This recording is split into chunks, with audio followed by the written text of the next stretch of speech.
వెంకటేశాయ. ఓం నమో శ్రీనివాసాయ. శ్రీ వెంకటేశ పరబ్రహ్మణే నమః. మనం మన భారతదేశంలో ఉండేటువంటి దేవాలయాల్లో తిరుమల తిరుపతి దేవాలయానికి ఒక ప్రత్యేక స్థానం ఉంది. వెంకటేశ్వరుడు సాక్షాత్ కలియుగ దైవం. కలియుగ దైవం సాక్షాత్ వెంకటేశ్వరుడు అని చెప్పడంలో ఆశ్చర్యమేం లేదు.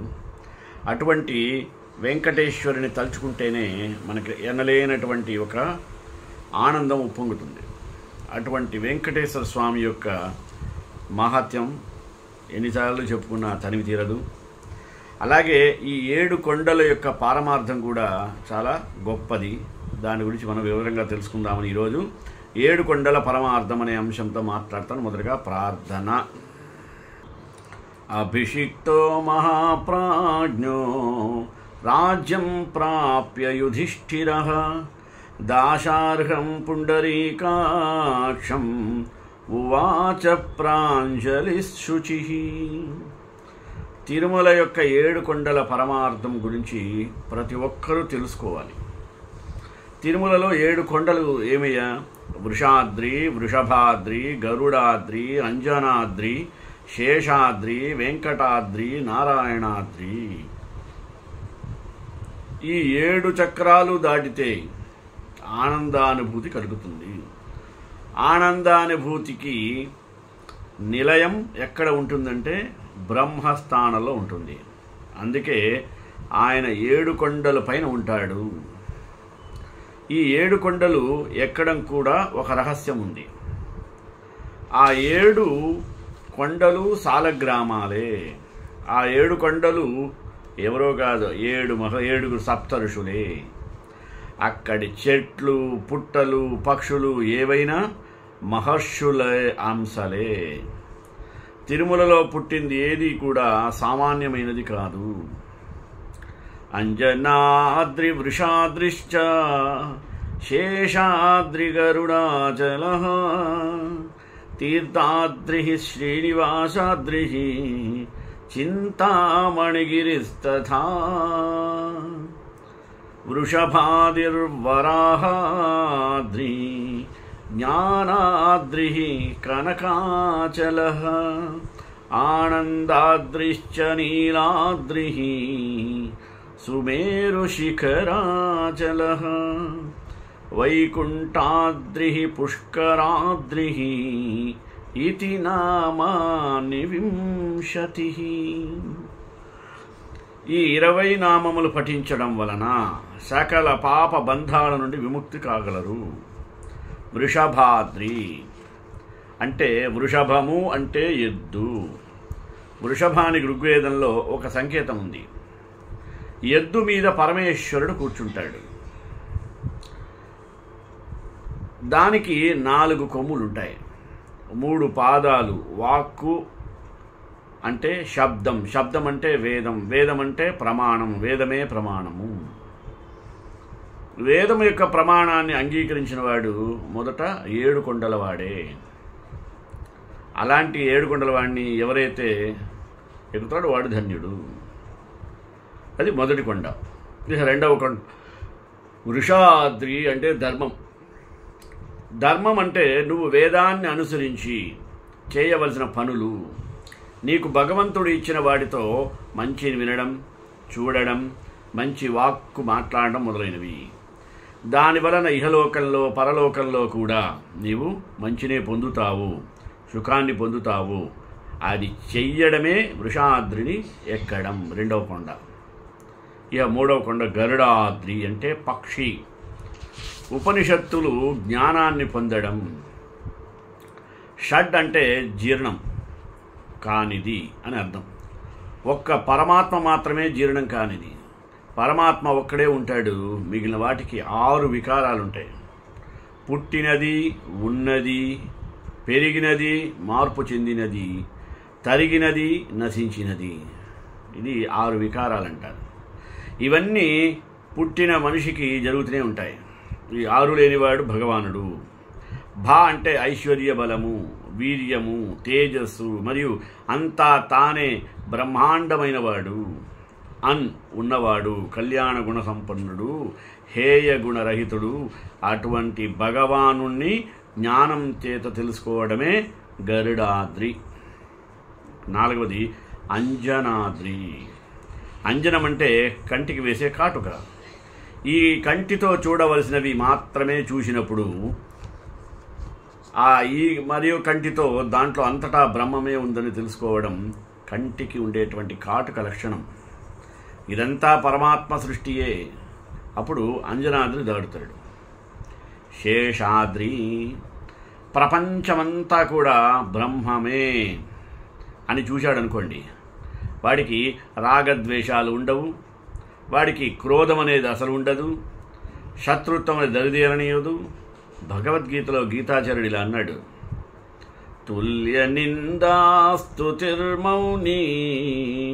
సంతుష్టయేన కేనచిత్ అనికేత స్థిరమతి భక్తిమాన్ మే ప్రియో నరః. తాను కాకుండా ఇంకొకటి ఉన్నది అన్నవాడికి భయం ఉంటుంది. అంతా బ్రహ్మమే అనుకునేవాడు ఎప్పుడు ప్రశాంత చిత్తుడై ఉంటాడు. వాడికి భయం ఉండదు. ఎప్పుడు ఒకేలా ఉండడమే బ్రహ్మం. ఆ స్థితికి ఎక్కితే శేషాద్రిని ఎక్కడం. ఇంకా 6వది వెంకటాద్రి. వేమంటే పాపములను, కట అంటే తీసేయడం. కాబట్టి పాపాలు పోతాయి. అంతా బ్రహ్మమే చేస్తున్నాడు. అందుకనే బ్రహ్మము తెలిసిన వారు పిచ్చి వాళ్ళలా కనబడతారు. రామకృష్ణ పరమహంస ఈ పిచ్చి నాకు ఎప్పుడు వస్తుందో అంటూ ఉండేవాట. అయితే జ్ఞాని పిచ్చివాడు మనం చూడటానికి ఒకేలా ఉంటారు. ఆయనకే అర్పణం అనడం, అటువంటి స్థితిని పొందడం వెంకటాద్రిని ఎక్కడం. ఇక 7వది నారాయణాద్రి. అంటే తుల్యావస్థని కూడా దాటిపోయి తానే బ్రహ్మముగా నిలబడిపోతాడు. అటువంటి స్థితిని పొందడమే నారాయణాద్రి. వెంకటాచలంలో 7 కొండలు ఎక్కడం వెనకాల ఇంత నిక్షేపాలను ఉంచారు. ఈ కారణాలు తెలుసుకోవడం 7 కొండలు ఎక్కడం. ధర్మాచరణ. మనుర్భవ జనయా దైవ్యం జనం. స్త్రీ పురుషులు ఏ మార్గాన్ని అనుసరించినా అది వారితో పాటు సమాజానికి, సర్వమానవ కళ్యాణానికి సహకరించేదిగా ఉండాలని మన పూర్వులు అనుభవంతో చెప్పారు. తన వలె ఇతరుల కష్ట సుఖాలను, హాని లాభాలను ఎవడైతే తెలుసుకుంటాడో వాడు మనుష్యుడు. మనుష్యుడు అంటే దానం చేసేవాడు, శీల సంపన్నుడు, శుభగుణ విభూషితుడు, శ్రేష్టమైన ఆచారములు కలవాడు అని ఆర్య చాణక్యుడు వ్యాఖ్యానించాడు. ధర్మాత్ములు, అనాథులు, నిర్బలులను రక్షించువాడు మనుష్యుడు అని అన్నాడు. దారుణమైన దుఃఖం ప్రాప్తించిన, ప్రాణహాని కలిగిన మానవత్వ రూపధర్మం నుండి విచలితుడు కాకూడదని తన నిజ జీవితంలో నిరూపించాడు. శుభకర్మలు చేయువాడు, ఆచారవంతుడు, ఆత్మజ్ఞానాన్ని పొంది సుఖించేవాడు మనుష్యుడని ఆర్య చాణక్యుడు కీర్తించాడు. ఆత్మజ్ఞానానికి మించినటువంటి సుఖం మరొకటి లేదని స్పష్టం చేశాడు. హస్తస్య భూషణం దానం. చేతులకు దానమే భూషణం. సత్యం కంఠస్య భూషణం. అటువంటి కంఠానికి సత్యం అనేది భూషణము. శ్రోత్రస్య భూషణం శాస్త్రం. అది చెవికి ధర్మవచనాలు వినడమే ఆభరణమని, ఇవే సహజమైనటువంటి శాశ్వతమైనటువంటి భూషణాలని ఘోషించాడు. భర్తృహరి మానవ ధర్మానికి సంబంధించిన ఈ సుగుణములు లేకుంటే మానవ జన్మ వ్యర్థమవుతుంది అన్నాడు. ఇక్కడే ఒక కథ మనం తెలుసుకుందాం. ఒక అడవిలో మనుష్య శవం ఒకటి ఉంది.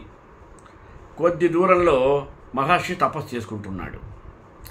ఆ శవాన్ని తినేదానికి నక్క ముందుగా శవం చేతులను సమీపించింది. ఆ మహర్షికి అంతరాయం కలిగి కన్నులు తెరిచి చూశాడు. వెంటనే దివ్య దృష్టితో చనిపోయిన ఆ వ్యక్తిని గురించి తెలుసుకున్నాడు. నక్కను ఉద్దేశించి, ఇతని చేతులు ఎన్నడూ దానం చేసి ఎరుగవు కనుక వాటిని తినకూడదు అన్నాడు. అప్పుడు ఆ నక్క చేతులను వదిలి చెవులను తినబోగా, ఈ చెవులు ఏనాడు ధర్మశాస్త్రాలు కానీ ఆత్మజ్ఞానానికి సంబంధించినటువంటి అంశాలను కానీ విననే లేదు, కాబట్టి చెవులు ముట్టదగినవి కావు అన్నాడు. అప్పుడు ఆ నక్క కళ్ళను తినబోయింది. ఈ నేత్రాలెన్నడూ సాధువులను దర్శించినవి కావు కనుక తినరాదన్నాడు.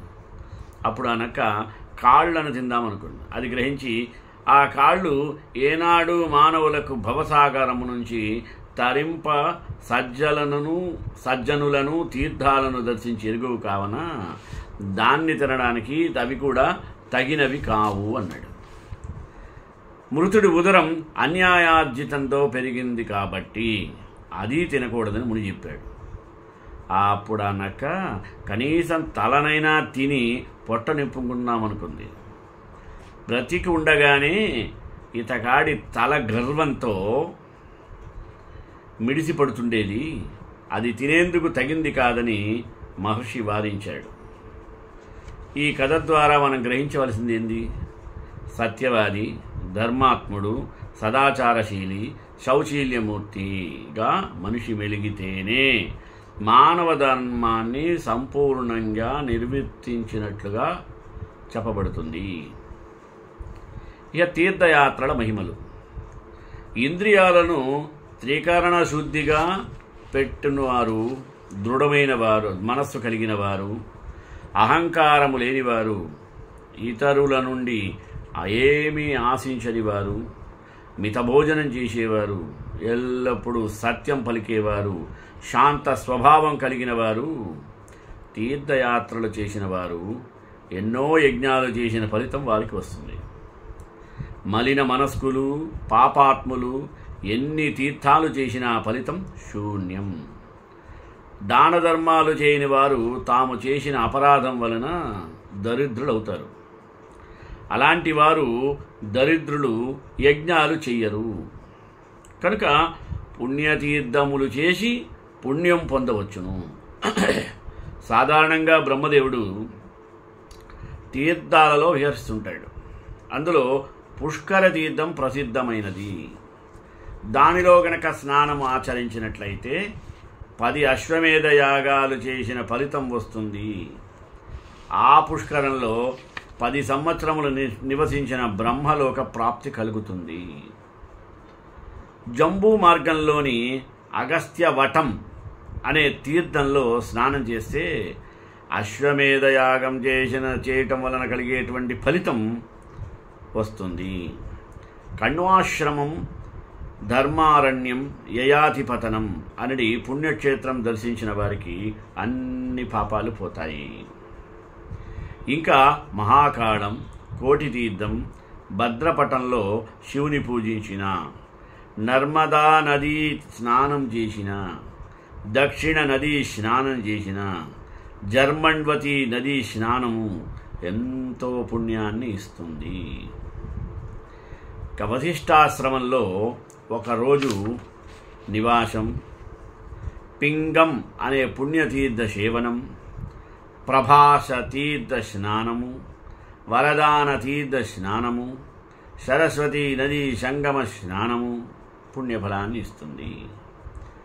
ద్వారావతీపురంలోని పిండారక తీర్థంలో శివుని పూజించిన, వసుధార వసుసరంలో తీర్థమాడిన, సింధూత్తమంలో స్నానము చేసిన, బ్రహ్మతుంగ తీర్థం సేవించిన, శక్రకుమారి యాత్ర చేసిన, శ్రీకుండంలో బ్రహ్మదేవుని సందర్శించిన,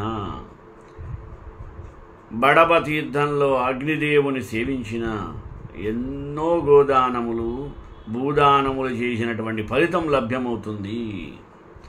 శివుడు నివసించేటువంటి దేవికా క్షేత్రాన్ని, కామక్షేత్రాన్ని, రుద్రతీర్థాన్ని, బ్రహ్మవాలుకాన్ని, దీర్ఘ సత్రాన్ని సేవించిన వారికి అష్టకామ్య సిద్ధి కలుగుతుంది.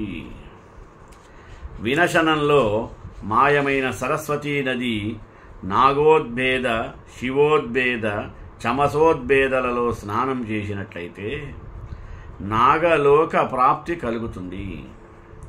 శశియాన తీర్థ స్నానం సహస్ర గోదాన ఫలం వస్తుంది. రుద్రకోటలో శివుని అర్చించినట్లయితే కైలాస ప్రాప్తి లభిస్తుంది. ధర్మజ కురుక్షేత్రం, నైమిష తీర్థం, పుష్కర తీర్థం అనేవి 3 పవిత్ర క్షేత్రాలు. సరే, ఇప్పుడు ధర్మజ కురుక్షేత్రం గురించి చూస్తాం. ఈ కురుక్షేత్రం సరస్వతీ నదికి దక్షిణంలో, దృషద్వతీ నదికి ఉత్తరంలో ఉన్నది. ఆ కురుక్షేత్రంలో శమంతక పంచకం నడుమ రామహ్రదం అనే సరస్సు మధ్య పితామహుడు బ్రహ్మదేవుని ఉత్తరవేది అనే క్షేత్రము దర్శించిన వారికి సర్వ పాపక్షయం కలుగుతుంది. విష్ణు స్థానంలో విష్ణుమూర్తిని పూజించిన, పారిప్లవ తీర్థంలో, శాలుకిని తీర్థంలో, సర్పతీర్థంలో, వరాహ తీర్థంలో, అశ్విని తీర్థంలో, జయంతిలో ఉండే సోమతీర్థంలో, క్రీత శౌచ తీర్థంలో స్నానమాచరించిన ఎంతో పుణ్యప్రాప్తి కలుగుతుంది. అగ్నివట క్షేత్రంలో, ముంజవట క్షేత్రంలో శివారాధన చేసిన, యక్షిణీ తీర్థంలో స్నానం చేసిన కామ్యసిద్ధి కలుగుతుంది. జమదగ్ని కుమారుడైనటువంటి పరశురాముడు తన గొడ్డలితో రాజులందరినీ వధించినప్పుడు వారి రక్తం 5 పాయలుగా పారింది. వాటినే శమంత పంచకం అంటారట. అందులో పరశురాముడు తన తండ్రికి తర్పణం విడిచాడు. అప్పుడు పితృదేవతలు సాక్షాత్కరించి వరాలు కోరుకోమని అడిగారు. అంతటా పరశురాముడు తనకు రాజులను సంహరించిన పాపం నశించాలి అని, తనకు పుణ్యలోక ప్రాప్తి కలగాలని కోరుకున్నట్ట. ఈ శమంత పంచకంలో పవిత్రత సంతరించుకోవాలి అని కూడా కోరాడు. అప్పటి నుండి శమంత పంచకం పుణ్యతీర్థాలుగా బాసిల్లుతున్నాయి. వాటిలో స్నానం చేస్తే అశ్వమేధ యాగం చేసిన ఫలితం కలుగుతుంది. కాయశోధనం, లోకోద్ధారం, శ్రీతీర్థం, కపిలతీర్థం, సూర్యతీర్థం, గోభనం, శంకినీ తీర్థం, యక్షేంద్ర తీర్థం, సరస్వతీ నది, మాతృతీర్థం, బ్రహ్మావర్తం, శరవణం, శ్వావిల్లోమాపహం, మానుషతీర్థం, ఆపగ నదీ తీర్థం, సప్తఋషి కుండం, కేదారం, కపిలకేదారం, ఇలాస్పదం, సరకం, కిందానం, కింజప్యం అనేటువంటి తీర్థాలలో గనక స్నానం చేస్తే అనంతమైనటువంటి పుణ్యలోకాలు ప్రాప్తిస్తాయి. నారదునిచే నిర్మించబడిన అంబాజన్మ అనే తీర్థంలో చనిపోతే పుణ్యలోకాలను పొందుతారు. పుండరీకం అనే తీర్థంలో ఉన్న వైతరిణిలో స్నానమాడిన, ఫలకీవనం, మిశ్రకం, వ్యాసవనం, మనోజవం, మధువటి, కౌశికీ నది, దృషద్వతీ నది సంగమంలో సమస్త పాపాలు నశిస్తాయి. కిందర్త తీర్థంలో తిలోదానం చేసినట్లయితే పితృరుణం తీరుతుంది. అహస్సు, సుదినం అనే తీర్థాలలో స్నానము ఆచరిస్తే సూర్యలోక ప్రాప్తి కలుగుతుంది. మృగధూమం అనే క్షేత్రంలో గంగా స్నానమాచరించి శివుని ఆరాధించినచో అశ్వమేధ ఫలం కలుగుతుంది. వామన తీర్థంలో స్నానం చేస్తే విష్ణులోకానికి పోతారు. పావన తీర్థంలో స్నానమాచరిస్తే వంశం పవిత్ర వంశమవుతుంది. శ్రీకుంజంలో తీర్థాన్ని దర్శిస్తే బ్రహ్మలోక ప్రాప్తి కలుగుతుంది. సప్త సరస్వతాలు అనే తీర్థంలో స్నానం చేస్తే సమగ్ర సారస్వత ప్రాప్తి కలుగుతుంది.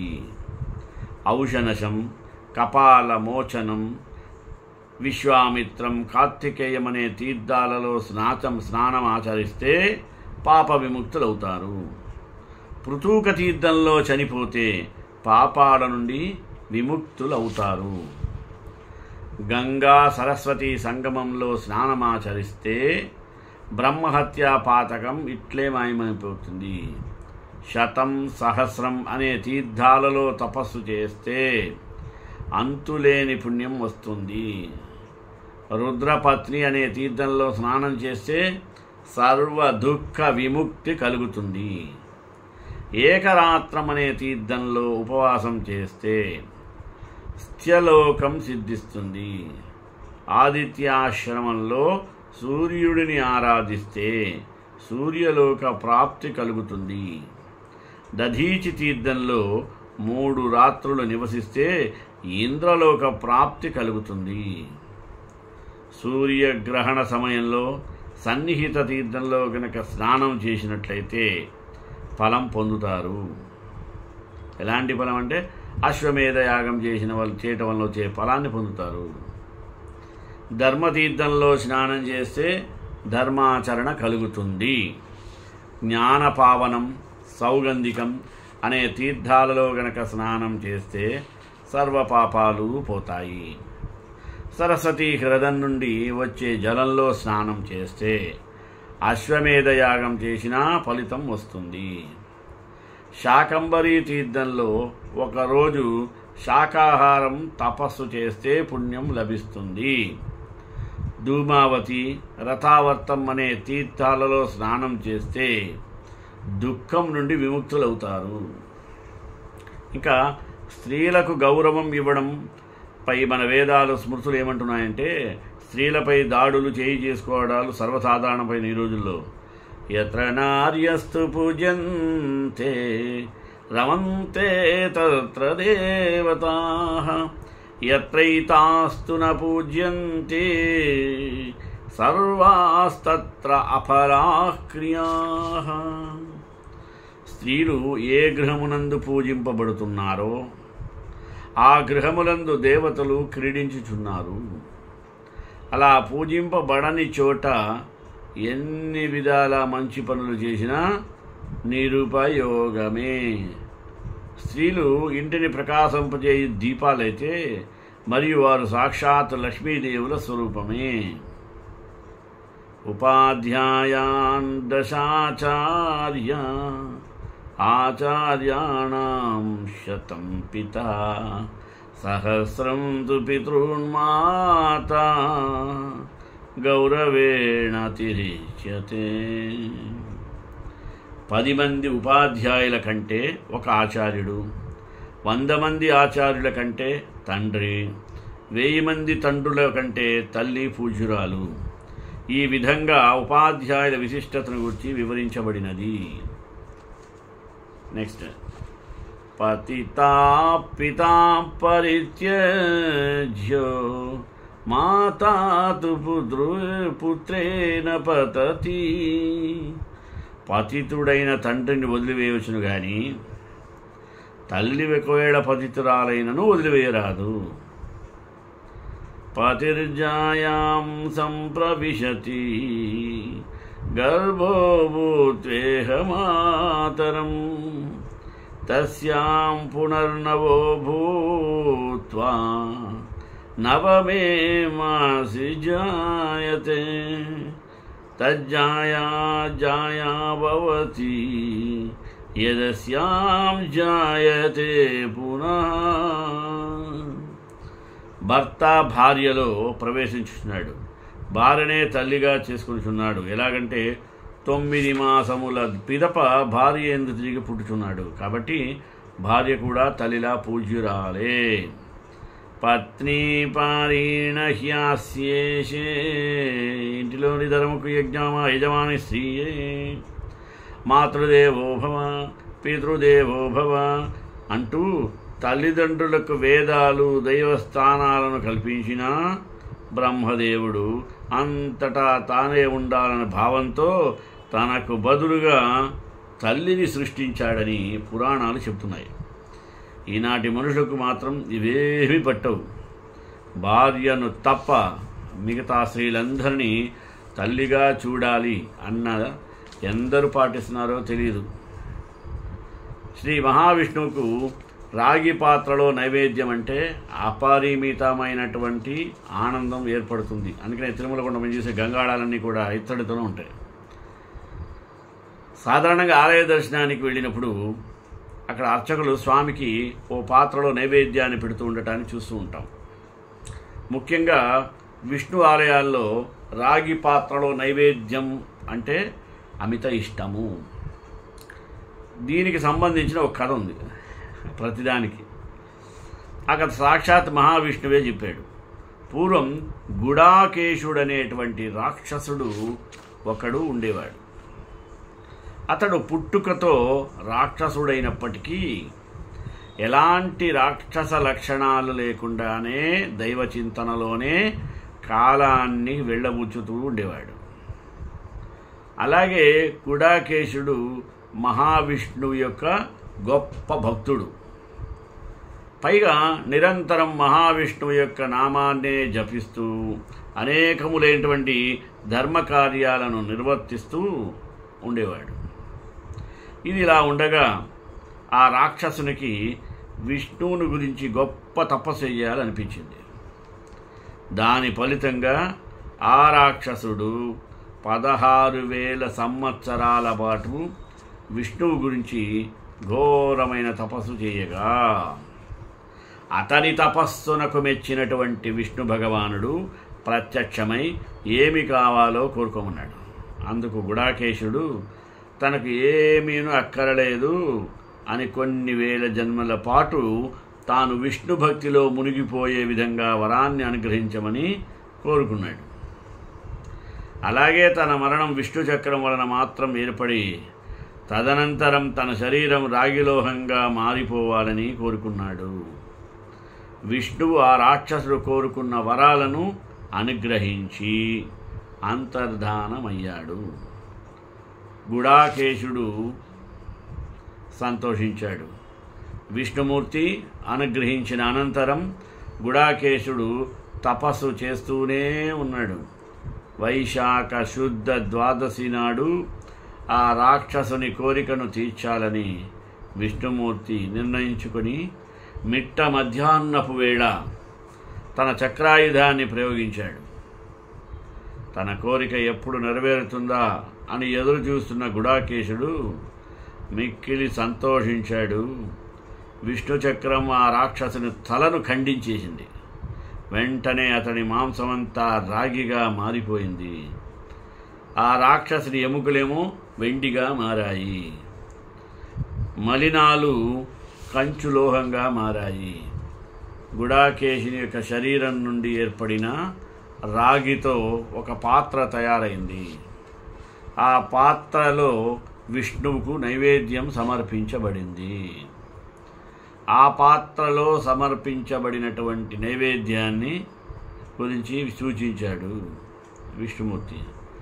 రాగి పాత్రలోని నైవేద్యంలో ఎన్ని మెతుకులు ఉంటాయో అన్ని వేల సంవత్సరాల పాటు ఆ నైవేద్యాన్ని పెట్టిన భక్తుడు వైకుంఠంలో ఉండగలడని విష్ణుమూర్తి సెలవిచ్చాడు.